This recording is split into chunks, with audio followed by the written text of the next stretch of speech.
Hello and welcome to After Dark with Dr. Mike. I'm Dr. Michael Coots, and sitting here with me is Marty Menez, the great engineer, the man behind the curtain. There you go.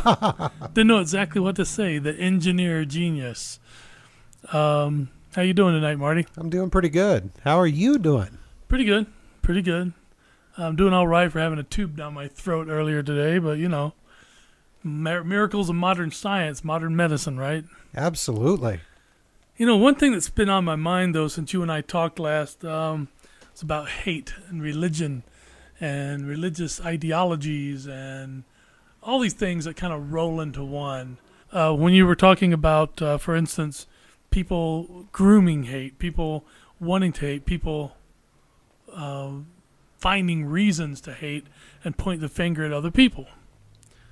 I'm sure you remember the conversation we had on that, right? Oh, yeah.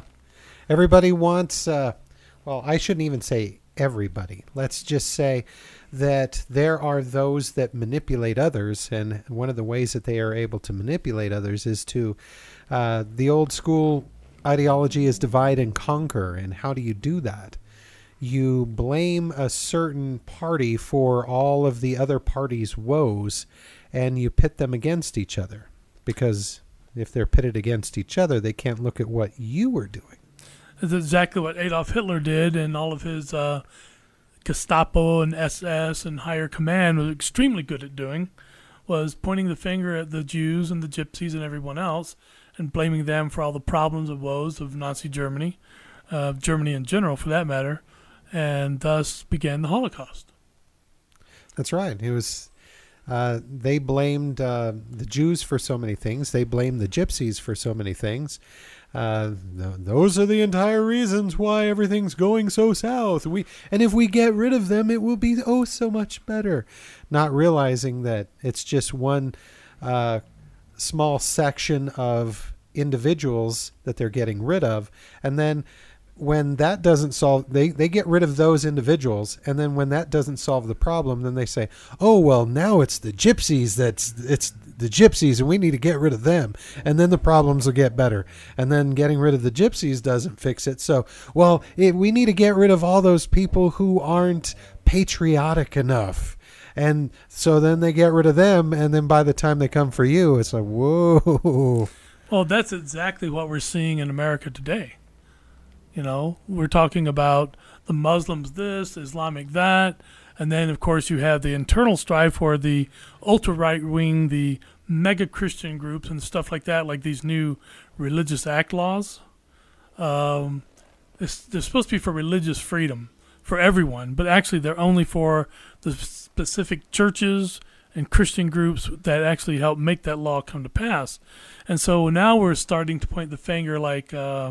well, you know, it's all the Muslims, and going back again, it's all the blacks, and it's all these illegal aliens, and we see that happening right now here in America. It's not, it's getting worse. It's hate, hate, hate, hate, hate, hate.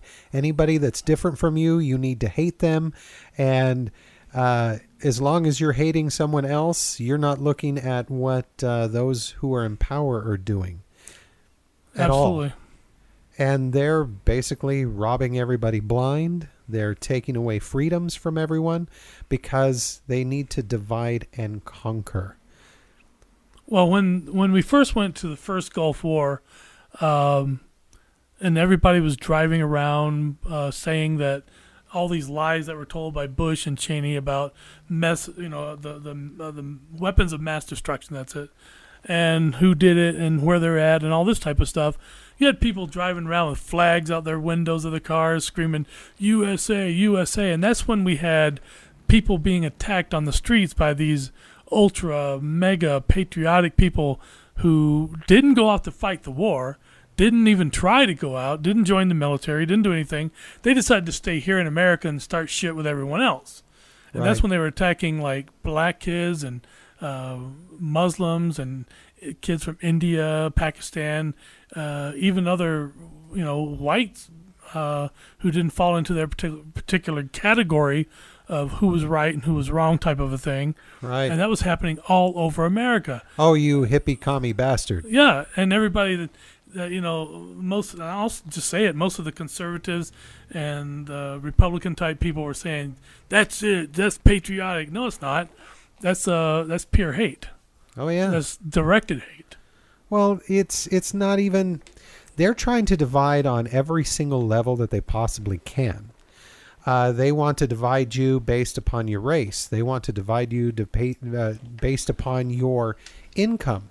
They want to divide you based upon your religion. They want to divide you based upon your political stance. As soon as I hear anything even remotely pigeonhole-ish, oh, well, Republicans do this. Oh, Democrats do this.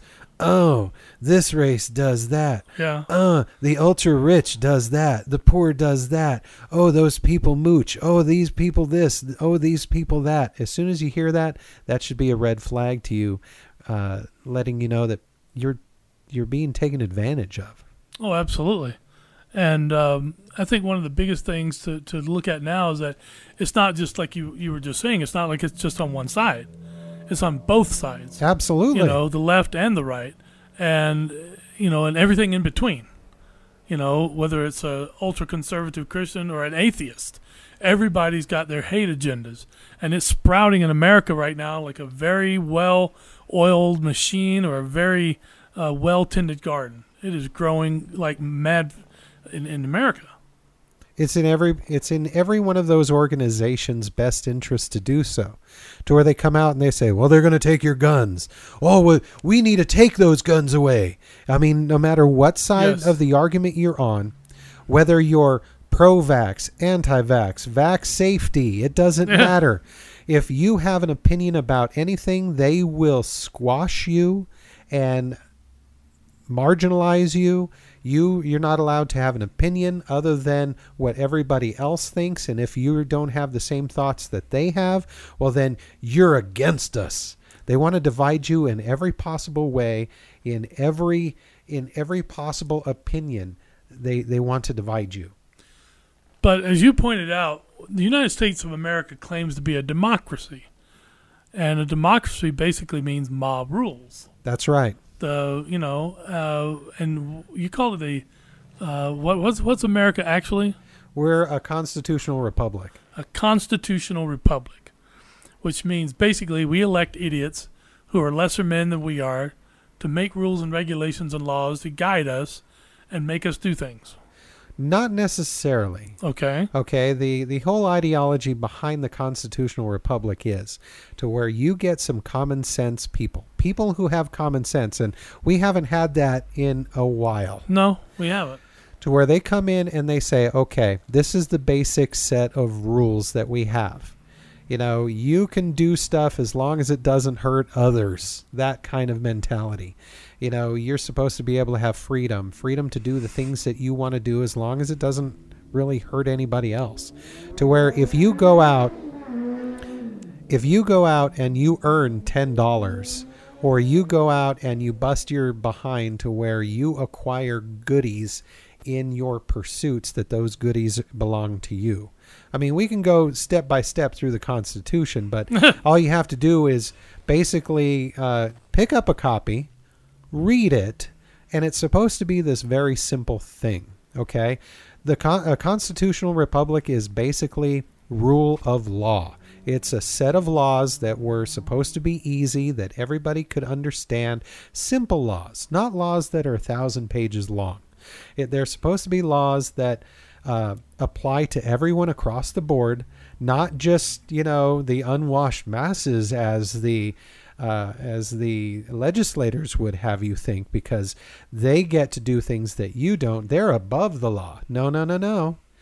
The laws are supposed to apply to everyone, to where no one is above the law. They apply to everyone. It's rule of law, no matter who you are, what class you are, it applies to everyone. Democracy, on the other hand, is something completely different. Because if you have a country, let's call it Dr. Mike Land. Oh, cool. And in Dr. Mike Land, they decide, Marty's an asshole. And there are 100 citizens in Dr. Mike land. And they say, Marty's a jerk. He needs to die. And so they put it up to a vote because, after all, this is a democracy, is it not? Yeah. So those 100 citizens vote whether or not Marty needs to die. So if you get a majority of those citizens in Dr. Mike land saying Marty needs to die, well, guess what? Marty's going to die. And Dr. Mike's going to be like, hey, Marty, I was with you, man. I was with you. But, you know, the vote didn't go that way. And the people have spoken. They want you dead. So, yeah, that justice thing, it's kind of, you know, that's not really part of a democracy. So they voted. You got to go. I'd actually turn my land into a totalitarianism where I had the final say, you know, because it would just be better that way, I think. See, going back to that thing again. Oh, power rules. Right. But, you know, I find it kind of funny when everybody talks about democracy now, and you have a lot of these people out there saying that we need to get rid of legalized marijuana, medical marijuana, legal marijuana, recreational marijuana, whatever. But if you take a look at some of the memoirs of Thomas Jefferson and Alexander Hamilton and Abraham Lincoln, they all smoked dope. They all smoked weed. It was in their memoirs. Of course, back then it wasn't illegal. It wasn't even considered a drug. They just knew that if they smoked it, it made them feel calm and open-minded. And Lincoln even went as far as to say it opened his mind to give him a clarity of thought. Yet these are the same people that founded the country. These are the people that made the country, and they were doing this very thing that all these other people think is an evil, evil, nasty thing. Well, because for people to think that it's an evil, evil, nasty thing, that means there are people telling others that it's an evil, evil, nasty thing. The perfect example, at that time that they were doing this, they all grew it. Oh, yeah. So it was no different than growing tobacco, which, by the way, they also grew. Yes. It wasn't regulated to the point to where only authorized growers were allowed. Try growing some tobacco right now. Good luck with that. Unless you go through... you get arrested. Yeah. Oh, yeah, you will. You need to go through all the red tape and all that to make sure that you can. And guess what? It's coming to marijuana near you. Yeah. It's going to be the exact same way. They're going to regulate it. There are some that are going to fight it, but eventually, unless you have a license to grow it, just like tobacco, it's going to be just like that. They can hardly wait to get their mitts into it. Well, unless you have a medical marijuana permit, then you can grow, depending on what your problems are, depending on what the doctor writes, you can grow anywhere from 6 plants to 48 plants. Well, for now. Yeah, for now. For now. But rights are always whittled away, and rights are never given back. The things that they take away, they never give back. And that's something no one really understands. Everybody's so eager to fight for rights of certain things, and they don't care about other people's rights, only their own. We go back to this hate thing. You know, this is all tied in together. There's a friend of mine that thinks that anybody who dares to have a different opinion about vaccination, that if you don't vaccinate your kids, you and your kids belong in a camp. Seriously. Wow. And they don't see anything wrong with that. And I'm just, whoa, you what? You think they belong in a camp? So basically, you would have the camp of the unvaccinated. Yeah. Then you would have next to that the camp of the gay and lesbian. Right. Then you'd have next to that the camp of those who came across the border and got a green card, but nobody liked them, so they're there too now. Let's see. You could probably go on for about 100 more camps. Yeah. And yeah, there's a Republican camp. Yep. There's a Democrat camp. And outside are just those that just go along with anything and everything, and they're just yes people. Well, that's what you say when you say the Pledge of Allegiance to the flag. You say, and to the republic for which it stands. Now, republic basically means government or ruling body in a very general term. So you're swearing that whoever takes over or whatever takes over, you're going to follow that rule. If it's communist, socialist, democratic, or constitutional republic, or whatever. Yeah, but you're not saying to the communist nation for which it stands. You're saying for the republic for which it stands. Right. And republic just generally means government or ruling body. Well, I'm sure there would be someone who would try and take advantage of that. But if they were paying attention and trying not to get out of their duties, the perfect example, Congress is supposed to pass laws that everybody can understand. And they're not supposed to delegate. The legislative branch is not supposed to delegate their authority to anyone, meaning third parties who are writing 1,000-page laws. Because do you think that congressman wrote that law? Of course not. No, they didn't. They had someone else write that law that is then given to them and they push it across. That's not supposed to happen. But because no one is paying attention, including you who are listening to this right now, because you don't pay attention to it and you let them get away with it, if you don't call them on their crap, they're going to keep doing it. They're going to whittle it down. If you don't realize that you have rights, then you don't have any. Of course not. I saw not too long ago on Rachel Maddow's show, she was interviewing a congressman, and she was talking about a law that he pushed to get made into law, passed into law. And so she was quoting parts of it to him and asking him about it, and he seemed very frustrated that she was doing this. So finally he said, listen, I've never even read the law. Whoa. I don't even know what it says. I just know what the general premise of it was, and that's what I got through Congress. And that just goes, he had no idea what was in that law, yet he sponsored the law. Right. Well, do you remember? That's kind of scary. Don't you remember Nancy Pelosi? She said, to find out what's in it, you need to pass it. Yes. Pass it so that you can find out what's in it. What? How is that even? Wow. Well, how does that work? Because you're not supposed to read the law or let it out until it passes, and then it becomes open to scrutiny. Right. It's something to that effect. It's kind of backwards, don't you think? Yeah, it's very backwards. But nobody stood up and said, hey, that's wrong. And you know what, Nancy? You need to lose your gig. Yeah. If you that's never going to happen. If you don't hold them accountable for their deeds and their actions, they're going to keep on doing what they're doing. And that's the other thing. Contemplate this. They want to divide you for one simple reason. If you think that you are powerless, you're absolutely right. But if you think that you have power and you make a difference, you're absolutely right. Well, yes, I agree with that. But you got to look at it this way. How many convicted felons are still holding their seat in Congress? Who's the one that was just on the news not even about a week ago, who actually was sentenced to federal prison, and he is still running his office from prison? If they are a convicted felon, they do not have to give up their seat in Congress, and no one can make them give up their seat.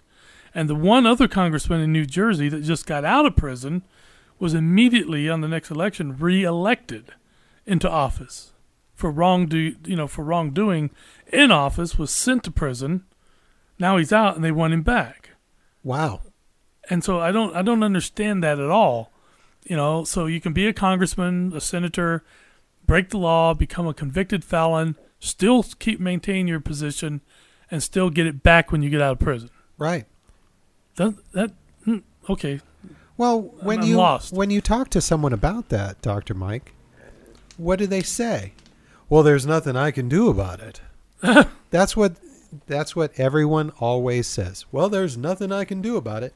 Well, yeah, there is something you can do about it. You actually have power. The only people that are telling you that there is nothing you can do about it are those in power. Those are the ones that want you to believe that. It's kind of like the story of the large elephant in the circus. Okay, they have these elephants that they train, and they lead them around with this really small nylon rope.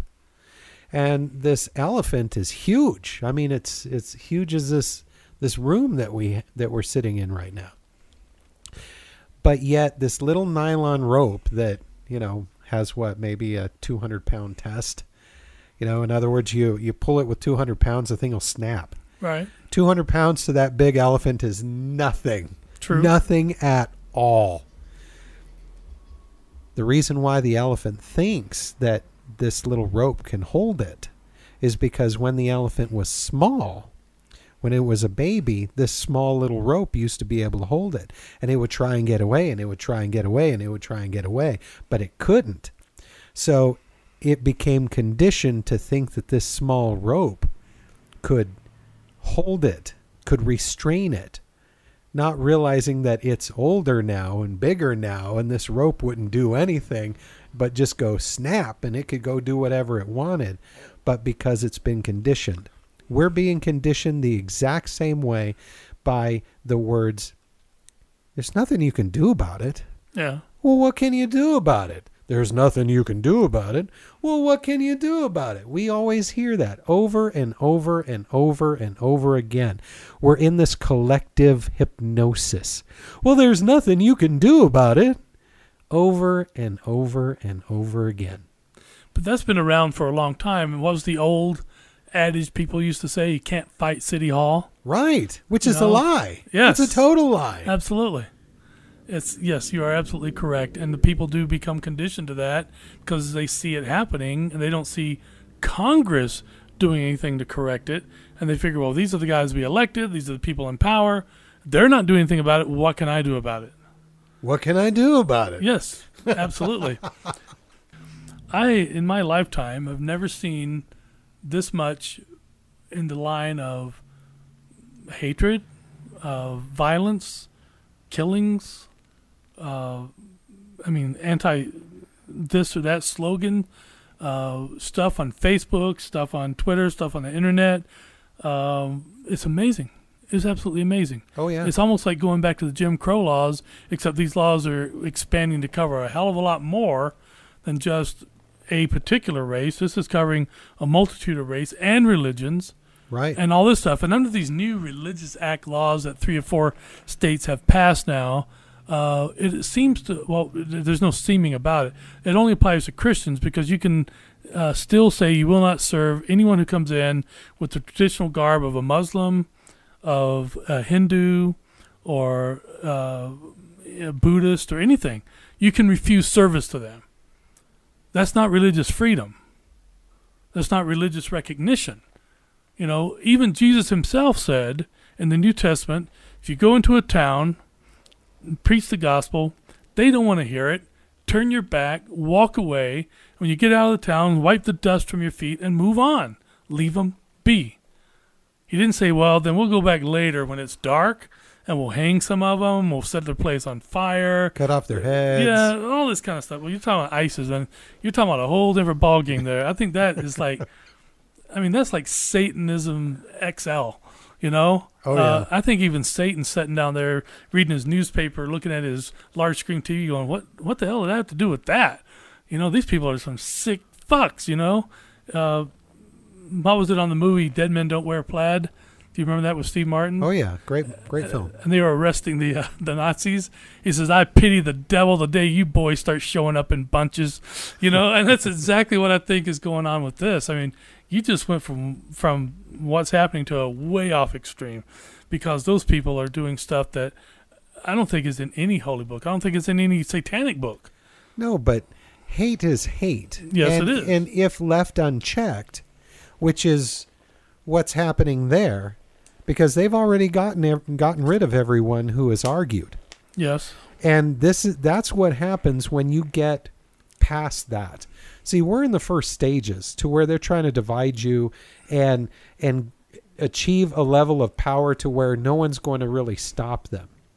And once there's no one to stop them, that stuff that's going on there, that's exactly what you're going to see. And that's why you have to come together. You can't let them separate you. You've got to come together. We're all in this together. It doesn't matter what color you are. It doesn't matter how much of money you make a year. It doesn't matter whether you're Democrat, whether you're Republican. All those things don't matter. It doesn't matter if you're pro-vaccine, anti-vaccine. It doesn't matter if you believe whatever. whatever you believe in, you can believe it. You can have a difference of opinion. And it's okay if someone else has a difference of opinion than you. It's okay. We have to come together and stand together so that these people can't do these terrible things to us. Well, you're absolutely right. But one of the worst things I've heard in a long time is talking to some people, and they'll tell me, well, of course, you're entitled to your own opinion, even if you are wrong. And they've already shut their mind off. It's already locked away. Right. They're not going to open their mind. They're not going to see anything. People say it can't happen here. It can't happen in small town America. It can't do this. It can't do that because, we're Americans. We're peaceful people. We love. We bring in the tired, the hungry, you're sick, all that stuff. But take a look at the movie or read the book, Lord of the Flies. What happens in that book in a matter of days when these boys become stranded? And there's quite a few of them. I think 50 or 60 boys get stranded on this island after an accident. And in a matter of days, they go from being these private school boys, highly educated, very proper, very, very, very good young men to savages. And when the Navy finds them, they find a mob of kids who in less than a week have reverted to total and complete savagery. Right. And yes, it can happen here. It can happen in the nicest, best Fountain, Colorado, 2 years in a row got best little town in America, and then some other place in Illinois got it. Even those little towns, everybody goes, oh, I'd love to live there. It's so nice, so peaceful. Everybody's so great and so wonderful. No, given the right conditions, given the right motivations, they can turn as savage as anyone else. As long as they let someone separate them, divide them, oh yeah. Because once you're divided and once you have someone who is trying to take away your rights, someone who sees you as less than human, which is part of the division, that's how wars happen. You get ultra jingoistic people coming together and they say, you know what, they're not even human, man. They're not even human. And since they're no longer human, they don't have any rights, and you can just go and shoot them. Well, they had it coming. Yeah. They had it coming. Oh, yeah. Yes, the same argument that's used over and over. But people, again, think that the world in general, and of course everybody now thinks that, the Middle East is the worst place to be. But I did some research this week so we could come up with some topic ideas. And one of the things that I found that was absolutely amazing, and I found it from several sources, Huffington Post, Reddit, a few other places, that there are 15 countries in the world today where cannibalism is still legal. And I was shocked to read that, and some were in the Middle East and some were in Africa. But the ones that shocked me the most was China and Germany and in France. Ooh. That cannibalism, the consumption of another's human body, is legal. Wow. Now, in France, they say you have to have their consent before you eat them. And apparently, there have been quite a few people who have. So I don't get that at all. I mean, that's like a different universe to me. But a lot of these countries, it's not even a case of consent. It's a case of, they're dead. What else are you going to do? You want to eat them, go ahead. Wow. That's so dangerous in so many ways. It's in New Guinea and Papua New Guinea, people would get the kudu. Yes, from consumption of the human spinal column and the spinal cord and the brain. Also known as Creutzfeldt-Jakob disease. Yes, absolutely. Or mad human. It's not mad cow. It's mad human. Yes, and in China, any third child that's born, because you only have two. If the state takes the child as a baby or as a fetus, then it goes on market. And there is a place in China, throughout China, where you can have fetus soup. Oh. And you can actually purchase these fetuses and these third-born babies as a source of food. I read all about it on several sources. I had to check and then recheck and then check again just to make sure I was reading the right thing. And China's a little different. Just a smidge. But I love Chinese food. Well, I did. But you take a look at it, and can people be that way? Could people be that way here? Yeah, absolutely. Mesa Verde here in down by the Four Corners, somewhere down there. And it's sad that I don't know exactly where that's at. It's outside of Durango. Thank you. In Colorado, they practiced cannibalism, and they were considered to be one of the most advanced tribes for that time of any other tribes in the Southwest or the Western United States. Yet cannibalism was part of their dinner. Apparently, wild turkeys and cannibalism was their meat sources. I'll take turkey. And so, can it happen to a civilized, educated group? Yeah, sure. So if you can go that far, why can't you go to cutting somebody's head off, setting them on fire? I'm right, you're wrong, therefore you're dead. Oh, yeah. Sure, you're entitled to your opinion. Even if you are wrong, speak your piece, and I'm going to bash your head in. Well, the Aztecs thought that too. The Mayans as well. There was a whole lot of that going on. I knew that I knew that the Aztecs did. I didn't know the Mayans did. Yeah, there's a whole lot of that going on in Central America. Well, we probably shouldn't have had dinner before we had this conversation. But yeah, it happens a lot on the border of Brazil and Peru. Is it right next to in that area? To this day, it's practiced. I don't think it's a generalized type thing, but if you don't like somebody or somebody's a criminal, then you kill them and you eat them. You don't like them, kill them and eat them. They stole your property, kill them and eat them. And that was actually on, oh my God, not the Travel Channel, Dateline. They were talking about two Americans that were down there who were hiking, and they witnessed this, and they called the police and the military, and they came in, and they said, yeah, well, this guy tried to rip off some of their stuff, and they killed him, and now they're cooking him. So what's the problem? Well, didn't that happen to one of the U.S.'s richest families? Their son. You're talking about his name was Michael. The big building is named after him. The big bank, Rockefeller. Yeah. Yes, the Rockefeller son. I think it was Michael Rockefeller. Yeah, went to Papua New Guinea, and apparently he was eaten. And of course, when they did their investigation, they said, "Oh no, the big monitor lizards ate him. That's what happened. The big monitor lizards chased him down and ate him." Okay. And what's your nickname? Yeah. Monitor Lizard? Yeah. So, no, it was, yeah, he was killed and eaten. And it's a bizarre thing you brought that up because I actually thought about that when I was reading these places where it's now, still legal or is legal for that type of stuff to happen. And yes, he did. He became somebody's dinner or lunch and breakfast, I guess. That was in the 1930s or 40s, wasn't it, or the 50s? No, I think it was either the late 50s or early 60s. Yeah. Oh, right. Yeah, you're correct on that. I was thinking of JFK when they had to swim when his PT boat got blown up. Oh yeah. And they encountered some really weird stuff like that, but they didn't get eaten. They got away. But yeah, that was in the 40s. Right. So yeah, okay. Now we're back on track. I think I'll go get a medium rare burger or something when we're done. Yeah, that's one thing that people don't understand is that for a cow to get mad cow disease, the cow has to ingest cow. Another cow. For a pig to get mad pig disease, the pig has to ingest pig. Yep. They've got mad chicken as well. Yep. And mad human, obviously.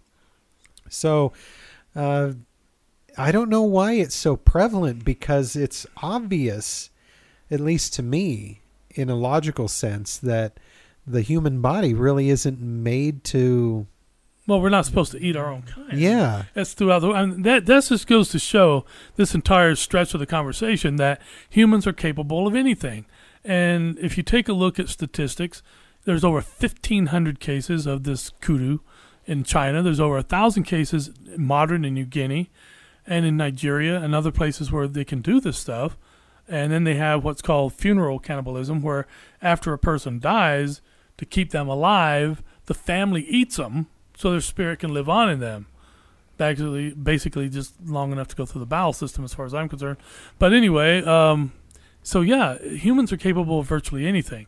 And so let's back up a little bit and take a look at some of the stuff that ISIS has done, cutting off people's heads, setting them on fire while they're alive. But didn't that happen in England? Didn't it happen in America? Didn't it happen in Salem and all these places? Yeah, it has. And that was out of religious fervor. Absolutely. And so are people capable of doing these things? Yes. Is your next door neighbor capable of doing these things? Yes. If the conditions present themselves, of course they are. Especially if you live in, where was it, Chicago, and you dress up as a clown. And they found how many bodies? Like 32 bodies in his basement and John Wayne Gacy his yard. Well, yeah. Oh, we're gonna get on the clown subject again, Marty. Going full circle. Yeah, I don't know, rate me a clown. But yes, you're absolutely correct. And Jeffrey Dahmer. That's right. And the list goes on. Anybody can get on the internet or on YouTube and look up serial killers who that was their purpose to kill. And the one in Russia. Oh, yeah. 54 people, mostly children, mostly little girls. And, of course, they did justice on him. He was found guilty, and he was taken out behind the court, and he was shot in the back of the head with an AK-47 by 3 soldiers holding him down, and that was his sentence. Well, we don't do things like that here. We're much more civilized, aren't we? We let him wait for 20 years, then we gas him or electrocute him or give him a lethal injection. That may or may not work. So Utah came up with the firing squad again. That's right. Tried and true. Tie him to a post, or actually it's a chair. They tie him in a chair on a post and let her rip. So, yes, people can do just about anything. And if you back it up with religion, if you back it up with politics, they can do anything. And that just makes me want to go further and further into this religious thing, because during the Crusades, when the Europeans ran out of food and they wanted food and they asked the city, empire, whatever the hell you want to call it, Constantinople, to give them food, they got hold of the Pope. And the Pope said, well, wait a minute. We can't be sending all this food over to the Crusaders. They can't do that. It won't work. But I tell you what, this is a fact, people.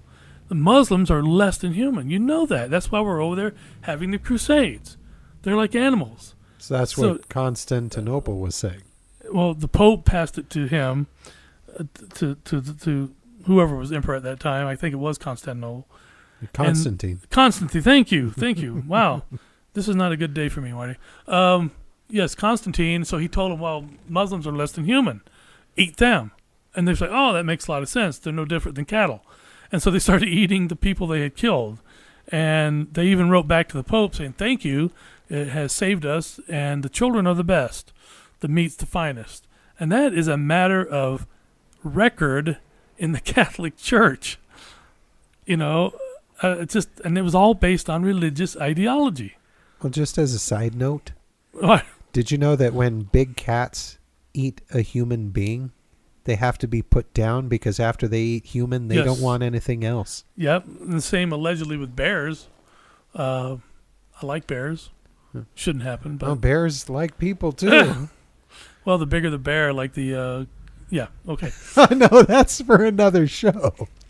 That's a completely different show. Yeah. Bears are nice. Okay, different show, absolutely correct, yeah. So what can we do about this hate? What can we do about this never-ending cycle of I'm better than you, I'm smarter than you, my God's stronger than yours? What the hell can we do? You come together. You don't let them divide. You stand up and you say, you know what? We're in it together, people. It doesn't matter. It doesn't matter the color of your skin, how much money you make. It doesn't matter. It doesn't matter if they disagree with you.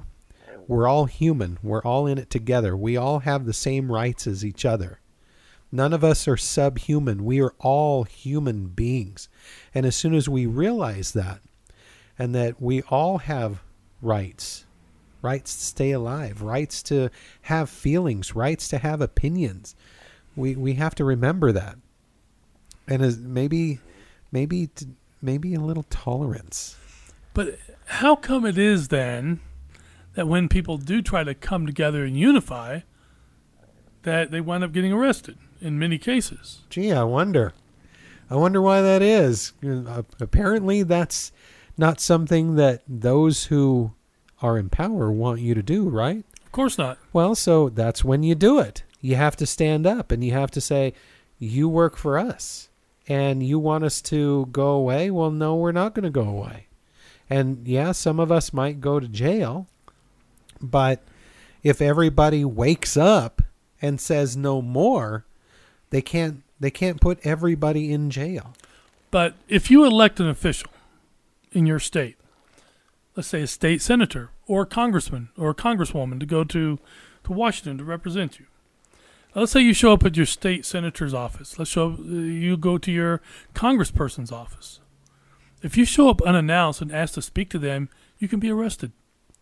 Yeah, kind of strange how, considering they work for you. Right, but in the interest of public safety and the safety of our politicians, once they're in office and you want to go talk to them about something or see them and you show up and say, I'd like to see Congressperson so-and-so or Senator so-and-so, they can tell you to leave. If you say, well, no, I voted for them, I'll sit here and wait till they're free, they can have the police come and remove you, and then you would be arrested, fingerprinted, photographed as a possible terrorist. Don't tase me, bro. Don't tase me. Yep, exactly. Oh, yeah.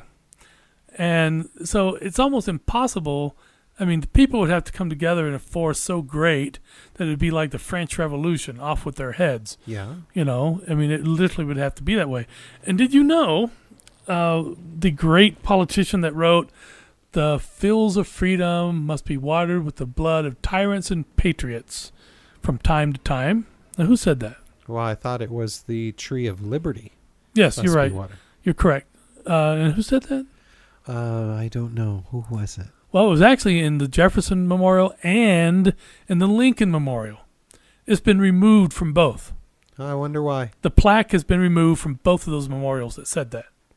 Well, by the same laws that they're trying to enact right now and that they have passed, like the Patriot Act, our founding fathers would be considered terrorists. Oh, absolutely. I mean, I found out more stuff on 420, not because of the influence of marijuana, but because of, I just started looking at a lot of stuff, and maybe it was, I don't know. But I really got interested in looking at some of this stuff, and it was amazing. It was absolutely amazing what they wanted to do, what they set out to do, what they wrote about, what they recorded, what they had plans to do. And by modern day standards, they would be smugglers, Yes. pirates, thieves, terrorists. I mean, you name it. Right. That's what they were.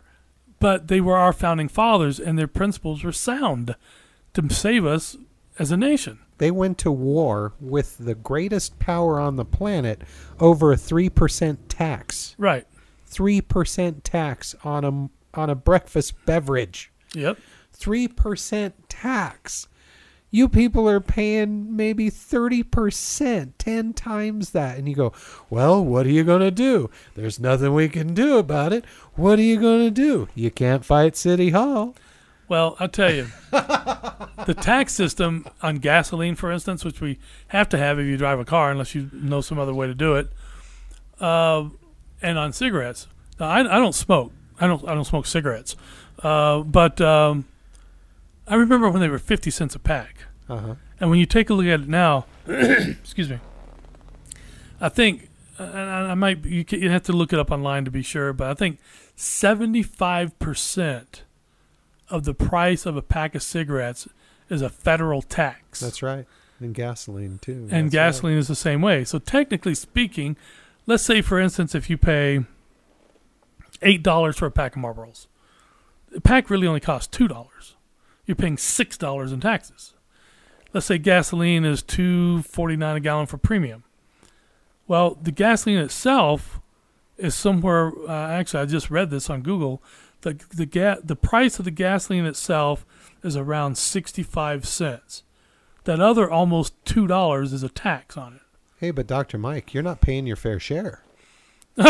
You're not paying your fair share, man. But wait, you're not. You know, all those taxes you're paying, that's not your fair share.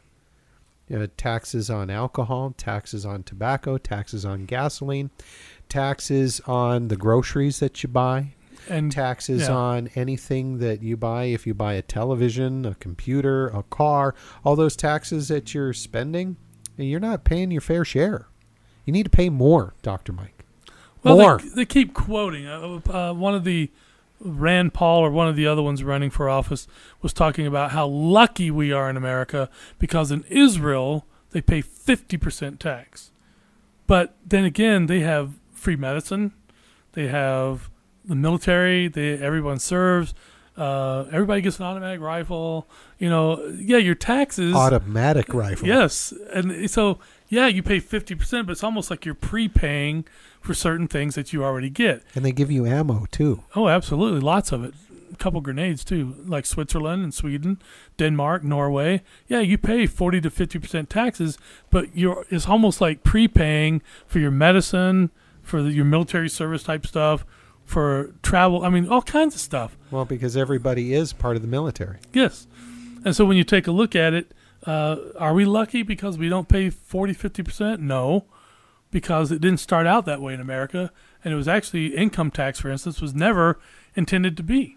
Well, yeah, it didn't exist until 1913 in the United States. That was part of a war, military cost or something. Oh, no. What was it? There's an interesting book. It's called The Creature from Jekyll Island. If you haven't read it, I suggest you do. It's a very interesting read on how the tax system was. Actually, it was never approved. They just made it seem like it was approved. They never got it ratified. And guess what? Oh, wow. Oh, now you're paying taxes. Oh, what's it called? The Creature from Jekyll Island. The Creature from Jekyll Island. And it's nonfiction. Nonfiction. That's the best part. When you read it, you're going to go, whoa, I had no idea. Nonfiction. I'll get onto Amazon and get it tonight. Awesome stuff. But it is true. Yeah. I do remember. I didn't remember exactly what the purpose of it was. I thought it was military or something like that. But it just popped in there, and all of a sudden they were like, hey, you owe us taxes now. It was passed over Christmas vacation when they knew that not everybody was going to be there. That's how they got it. They got it through. And you don't even go there. That's how they did the drug laws, too. Hey, when it works, you gotta go with what works. Yeah, only the people that wanted to pass show up because you're not supposed to be there. Old tricks are the best tricks. Yep. But, yeah, there's so many things that are going on now that are amazing. If people knew about it, if enough people knew about it, things would change. Oh, yeah. Canada and the Scandinavian countries, they seem to be pretty focused on what's right and what's wrong as far as taxing and medicine and health and these types of things go. Iceland. Iceland, very good. Oh, yeah. Did you know, interestingly enough, that Iceland is called the land of fire and ice because it has more volcanoes than any other country in the world. Plus, the natural gas that comes up through their geothermal system because of the volcanoes, they have some of the largest greenhouses on Earth, and one of their leading exports now are bananas. That's awesome. Yeah, they grow up through the constant heat from the volcanoes in these greenhouses. So they have fish, they have a lot of these other things that are around Iceland, and now bananas. Plus, the language that they speak is still the basic language of the Vikings, the very, very, very old Nordic language. And they're the only country in the world that does these things. And it's a very, I've been there. Till Valhalla! Yeah. Till Valhalla! It's a very nice place. It's a very beautiful place, very clean. And the people seem totally kicked back. I don't know if they grow weed there or not, but people are really kicked back there, It wouldn't surprise me. I imagine with the geothermal energy, they could grow all kinds of stuff. Maui Wowie, Kuna Gold. I didn't say that. Okay, no, what were you saying? No, that was the previous 420 show. Oh, yeah. Jamaican bright green, all that kind of stuff. Hey, we are in Colorado, aren't we? Yes, we are. Just so that you know. Well, just right where we're at right now, you can go 5 miles in any direction and hit a couple of medical dispensaries, and a couple of recreational dispensaries. Right. I visited all of. I mean, I know where they're all at. Colorado's such an interesting place right now. Yes, it is. It's an interesting place to be. Yes, it is. At a very interesting time. Yep.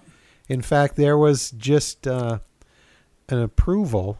I don't know if you had heard, but one of the local, let's say he's a very big businessman here in town. He has a lot of things going on from, bull riding and concerts and things like that. He was just approved a large marijuana grow out in the county there on the Mesa. And he's local? Huge. Yeah, huge grow. And I think he's started it already. Well, I know that Willie Nelson just started one up in Evergreen and one in Denver.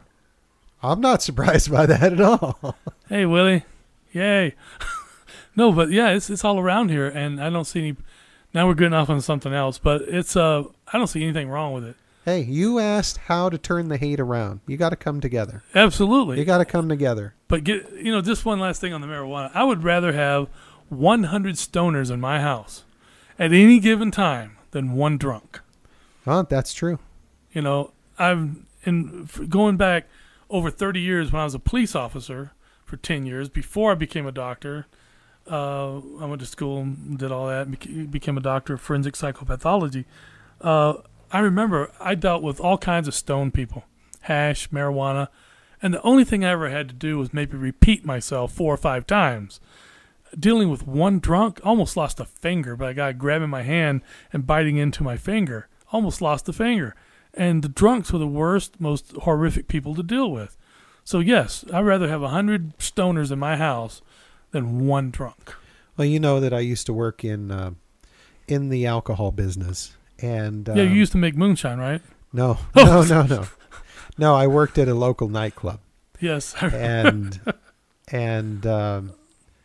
working in the alcohol business, I have seen a lot of people's lives affected in a very negative way due to alcohol. And it's perfectly legal. You see commercials on television during Super Bowl, booze this, booze that, and it takes its toll on people's lives. It truly does. People do some really horrible things when they drink alcohol, but nobody even considers that. And then they try and demonize something that, all they want to do is kick back and eat something.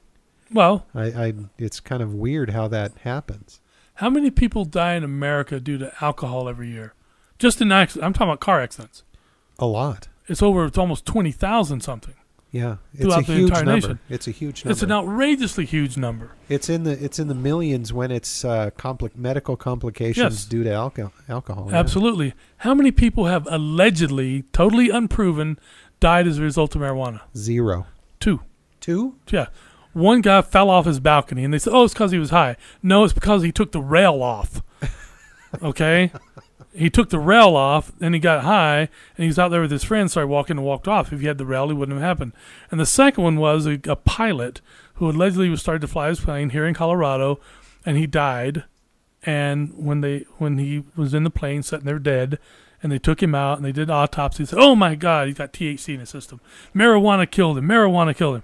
Well, wow. They took him from this particular little town he was in, I'm not going to mention the name, to Denver because the Federal Aviation Administration, FAA, wanted to know if that was the case. Turns out he had taken 500 extra strength Tylenol before he got into the plane to commit suicide. Wow, that'll do it. Yet they never changed it. Denver said he didn't die of marijuana, but the little town that he was in said, yes, he did. So there's 2 alleged deaths in the history of marijuana legalization in America. Well, in the history of marijuana. Well, yeah. Versus, a few, maybe tens of million. For alcohol. Yeah. Absolutely. That's wow. 100% correct. So there's only been 2 attributed to marijuana, which were proven not to be, but they wouldn't change it. Well, I'd still call it 0. Yes, I agree with you. It is 0. But you're right. There's tens of millions related just to alcohol. Not alcohol and pills, not alcohol and pot, not alcohol and something else, just alcohol. Right. It's a terrible, terrible thing. But like you said, it's legal. And some of the doctors that I have worked with, MDs and DOs, have said that if aspirin and or Tylenol, which is also known as acetaminophen, were to be brought before the FDA today, they would not be granted license to produce them. You know, because that's how nasty these things are. Right. And they're two of the most common drugs used in America. So that has a lot to do with hate, doesn't it? Strange. Well, it actually does. It actually does. Because how did those things get passed? How did those things become legal? Well, the government wanted them to be. Right, because people have been divided. People don't realize their rights. You know, all those things that we talked about, that's how these things come about. Because people think that, well, what can I do about it? Yeah. Well, you can't fight City Hall. Well, what are you going to do about it? Well, you go back to After Dark with Dr. Mike or the Dr. Mike Show, and all of my shows on radio, I was on close to 20 years, and a TV show on Adelphia TV, which ran for 4 years, a talk show on TV. And every show I ever did was crazy. It started off in point A and wound up at W or X or Z or some other place. And because it's conversational and one thing leads to another, like if I was to have a conversation with anyone I know and we started talking about something very specific, we would wind up somewhere else. You and I do it all the time when we're talking about this or that or anything that's happening or people that we know or whatever. We take some pretty right-angle turns on those conversations. And I think that's the only way to have what's called a real talk show. You know, and the best thing that comes to my mind is, you know who Alex Jones is, of course. Yes. When Alex Jones went down to Bohemian Grove in California, hid in the woods, and took a film, he said, oh, my God, they're sacrificing a human baby. And they're burning it, and they're gathered around, and they're chanting, and this baby's burning, and it's carrying on. Well, I went there. I actually went out to California to the exact spot that he was at, went all the way around to Bohemian Grove, went in, walked up to the shrine with this big owl, and it was a cast iron skeleton on that table, exactly where he was filming. It's 6 feet, 2 inches long. And what they do is they wrap it up in clothing and put paper inside of it and then burn it. Okay, I don't know what the purpose is. It's none of my business. I'm a Mason, okay? I don't know what those people do. I know what Masons do. That's it. And as I saw it, and I talked to some people there, and they said, oh, we've been doing this for 100-something years. I said, so you wrap it up, and you put paper in it, and you set it on fire. And they were like, correct. And it was very charred. It was black and charred. And I went back around to where he had hid in the woods the second time with the security people, got the same view he had, and I was like, oh, my God. What a lie. What a story, you know? And people do that all the fucking time. It's sensationalism. I know. It's so stupid. You know, when somebody like me can follow around after he does that and prove that it's 100% a lie, you know? And so that's how my shows go. You know, let's start at A and we're going to wind up at Z. Or we're going to start at A and maybe C. Who knows? But, yeah, I like to do that kind of stuff. Well, wasn't it Winston Churchill that said a lie is halfway around the earth before the truth has a chance to put its trousers on? Yep. No, he didn't say that to me, but yeah, he said it. I wish I knew him, but he's also the one who was told by, what's her name? She said, Winston, you are drunk. She was part of the royal family, whatever. This is like right after World War II. And she said, Winston, you're a disgrace. You're drunk. And he goes, yes, my dear, I am drunk. But tomorrow I shall be sober, and you will still be ugly. You know? Ow. So, Ow. Yes, he had a lot of good things, like Oscar Wilde, for instance. Oscar Wilde is some of the best stuff. Like he said, the only way to truly get rid of temptation is to simply give in to it. I would not suggest that to anybody who's listening, but yeah. Yeah, he's not suggesting that at all, actually. Yeah. That in no way is an endorsement. No, not at all. But he had a lot. At one time he told the king, when everybody was giving him heaping massive amounts of like, oh, you're so wonderful, you're so great, you're the best king in the world. And he said something to the effect, His Majesty is like a stream of bat's piss. And everybody froze silent. He goes, what do you mean by that? And Oscar Wilde said, well, you shine out like a shaft of gold when all around you is darkness. And the king said, oh, very witty. Ill said, but very witty. So, yeah, there's a lot of good things to talk about. Well, anything we should add to hate? We've been rambling for an hour. Right. It's hate and how to come together and alcohol and marijuana and Colorado and so many good things. And isn't it interesting how they all come together? Oh, and big cats. Once they eat human, there is no going back. Well, I think, too, if a man eats certain things, there's no going back either. Cannibalism. Well, I'm not even talking about that, Marty. Never mind. Well, that's another show. that's yet another show. Yum, give me some. Yeah, shave first. But anyway. Another show. But, now, how are we going to actually get that show off the ground? That's going to be the tough part. Well, I think, we got a lot of shows. We're going to go to Red Crags and a few other places and record the ghosts and the demons and the spirits on an actual podcast that you can watch. So I imagine we could fit in a show like that and pretty much anywhere. Yeah, we're going to have to figure out the guests, though. Well, we probably need to get a dominatrix, a gay and a lesbian, and a pervert. That'll be an interesting show. You just kind of froze up on me there, Marty. What was that? I have nothing. I've got I've got nothing. What do you have for me, Egon? He's terrified beyond the ability or for rational thinking. Oh, damn. Well, thanks for listening. I hope you had a good time. Marty, thanks for doing it pretty much everything for the show, putting it together and editing it and getting it out there. And, we got a lot of stuff to do. A lot of stuff we're going to get done. It's going to be a good time with a lot of fun topics and subjects. And it's basically no holds barred. No holes, for that matter. All right, y'all have a good one. HOLDS. No holds barred. Oh, okay, got you. All right, then. We'll see you next time on After Dark with Dr. Mike. I'm Dr. Michael Coots, and this has been, say your name. Marty Muniz. Thank you. Have a good night. Good night. After Dark.